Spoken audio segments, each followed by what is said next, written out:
start off with Mick Jenkins talking about Anthony Fantano, really, but reviewers. And I just saw the clip. It's like a 12-minute clip. Did I finish that interview? I don't know. I think it was a really good talk with him and Curtis King. And then Mick I'm Jenkins gonna brought up check it out. a very interesting point. He was speaking on Fantano and he was just saying how like he don't really like when a reviewer go into an album with what they expected from the artist and not, I guess, appreciating what the artist gave to them. And I was just thinking, I'm like, man, to me that feel like a little sense of entitlement. Not saying, you're not entitled, to feel about your album and I like nothing like that. I Hmm. know that's your work, but he also was speaking on someone else's album. And I think that just because someone have this certain expectation of the album, I don't necessarily think that's a bad thing. I think But what you just said off of your wording, and I don't know if you was quoting him mhm. verbatim. Do you know how like entitled that is for an artist to be like, you should be happy that the artist even got on that mic and rapped. Like you should Mhm. just be happy with whatever they gave you. Like, excuse me, what? I was trying to like when I listened to it, I'm like, if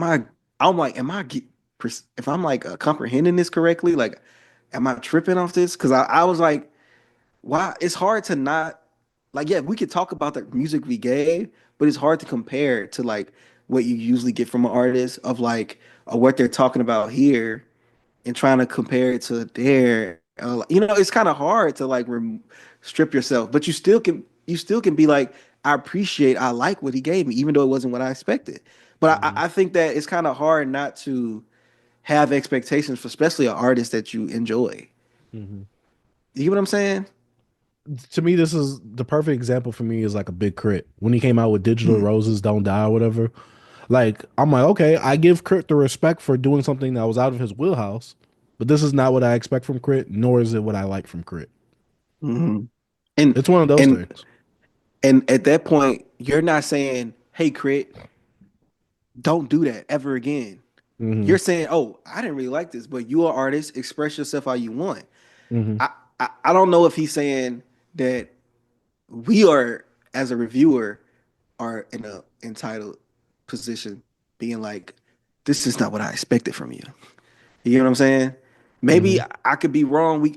I guess I comprehended it wrong or took it wrong, but that's just how I felt. I'm like, and I was just thinking, like, man, I feel like you giving the artist some leeway, like you giving them no room for criticism or something, like basing them, like, cause it's hard not to talk about Illmatic without talking about It Was Written or something like that. Or comparing like an artist from their good time and bad. You know what I mean? It's hard not to do that, and because you have Hmm. expectations from their last album, the album before that, that goes on and goes on and goes on. And but we're not saying, yo, you did this, so go back to what you did before. No, you're an artist. Express yourself how you want.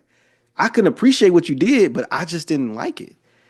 You know, that's I don't know. Like we said off camera, like Mr. Morale kind of falls in that for me. Like I know people love Mr. Morale from like the content, and they love it for the concept, Hmm. subject matter and things like that, which I do too. I love the stuff that he was talking about, but how it sounds, some How of the it's packaged. songs, how it's packaged, how long it is, the double, I don't like it. Not saying it's bad. I just don't like it. It's not something that I enjoy. I don't go back to that album. The only track I go back to, if I go back to, is Rich Spirit. That's it. Mhm. But What about Count Me I Out? don't know. Huh? Nope. Count Me Out? Okay. Uh-uh. But nah, I was just trying to think about another way. He gave an analogy which we spoke of about the whole chef example of like a chef bringing you something that you expected. But I was like, what did he mean by that? Like he So, was saying like mhm. he was saying how like, oh, when you get something from a chef, like, oh man, I expected this. You ain't got this in here. But I'm like, when you go to a restaurant, you have a menu. You like, what I mean, you're You not get at to a choose what you tasting. want. You get to choose what you want. Yeah. So It's all I don't about know. what you just don't know what you're going to how it's going to taste when you eat it, but you know exactly what you're going to Hmm. get. His analogy was it's like going to a restaurant and the chef serves you a plate and you're like, what? No beef ribs? It's like, but did I order the beef ribs? Because yes, I do Hmm. have an expectation of what I'm supposed to be getting. If I don't get the beef ribs, that I Yeah. ordered the beef ribs. Yeah, there's a problem right here. That's an expectation. Yeah. I'm expecting to get what I ordered.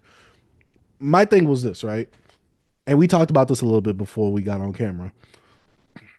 He's kind of giving the artist bail to a degree to where it's like, and I get his perspective of, and I told you I judge artists and albums based off of did they deliver on what they were trying to do. That's why I said like, Hmm. oh, like a sexy red, like that the hot this hood's hottest princess or whatever. I could get that project a 4 out of 5 because what she's doing on there, she's doing what she's supposed to be doing, and it's bumping. So she's hitting her goal Hmm. versus her last album that she came out with that had a feature from Drake on there. I'm like, this ain't really hitting compared to the actual mixtape you put out before then because you hit your mark. It's kind of like Chief Keef too. He came out with good quality music. DS2. We're not expecting like anything like grandiose of like, oh, your lyrical depth needs to be here or there. We know what we're gonna get from these artists. Do they deliver on it is the real thing. DS2, we Hmm. got what we thought was going to happen. Future delivered on it. Finally Rich by Chief Keef. We got what we expected from there. He fully delivered. I, and his whole thing with the expectation is like, I think he was saying like you shouldn't be mad at an artist for not giving you what you expect. Agree, but I also disagree because it's like if you set a precedence with Kendrick Lamar with these conceptual great albums, for an example, Hmm. he gives me this. He gives me Good Kid, Mad City. He gives me To Pimp a Butterfly. He gives me Dang. If you give me Mr. Morale, it just doesn't hit the mark. And it just doesn't hit the mark. I'm expecting a great album from Kendrick Lamar. He's gave me 3 previous great bodies of work. Him saying like I shouldn't be mad at my expectations. We're human. We're gonna set expectations based off of what you've given us previously. So Hmm. I don't get this. I get it not knocking a point off of like, oh, I didn't get what I expected. Because he didn't get what I expected, he's failing for that. No, did you deliver on? Hmm. You could give me something different, like GNX. I'll just bring up GNX. It's not personally my cup of tea from Kendrick. Not a bad album, but it's not personally what I expected or necessarily wanted from Kendrick. It was cool, but it's not what I go to Kendrick for. I still don't knock that as a bad album though, because it's not a bad album. It's just not what I go to Kendrick for. Like a lot of the fans, they thought the album was a mixtape just because it didn't, Kendrick usually give you this conceptual album. Like he is different. That didn't feel like a typical Kendrick album. So fans, Mhm. even though even with To Pimp a Butterfly, some people was let down on it. But what Kendrick wanted to do, he delivered on it. You know what I'm saying? Some people Mhm. came around to it and start to understand. Some people was like, yo, I don't like this from Kendrick. You know what I mean? But I don't know. I just thought it was a conversation to have. I thought that was a interesting point to make from Mick Jenkins, and I love Mick Jenkins, man. Really dope rapper, man. And it's dope that he's in the space actually talking to other guys that talk about music that actually care about the music. I guess you know what I mean. So I feel like more artists should do that. I feel like we talked about this before, how like artists don't really get out there and talk no more to other people, Mhm. journalists or things like that. But I feel like they should probably be in these conversations, especially the lesser known or the people that's like the mid tier artists that's not really getting much, looks. I think sometimes you got to put yourself out there.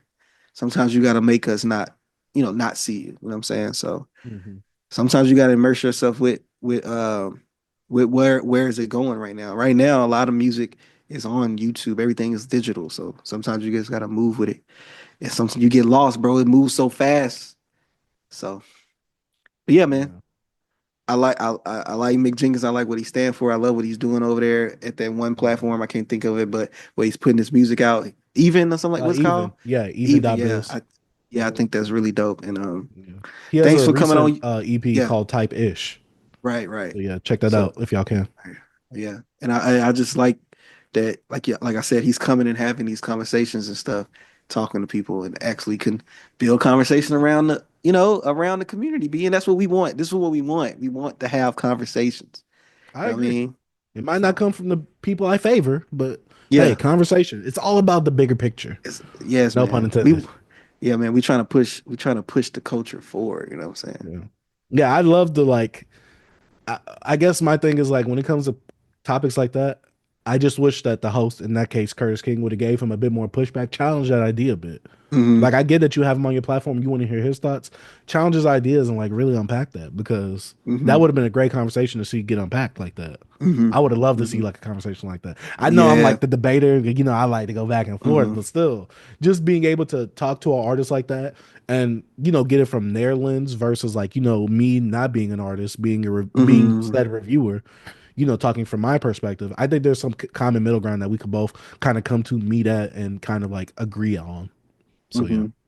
Yeah, and I know Curtis is more of a, he actually make music, so he probably relate more to that side as well, instead of like being a reviewer. You know what I'm saying? So, but but yeah, man, dope conversations, man. If y'all guys want to check out that clip, check it out. Yeah. Y'all can find it. Just put it in YouTube.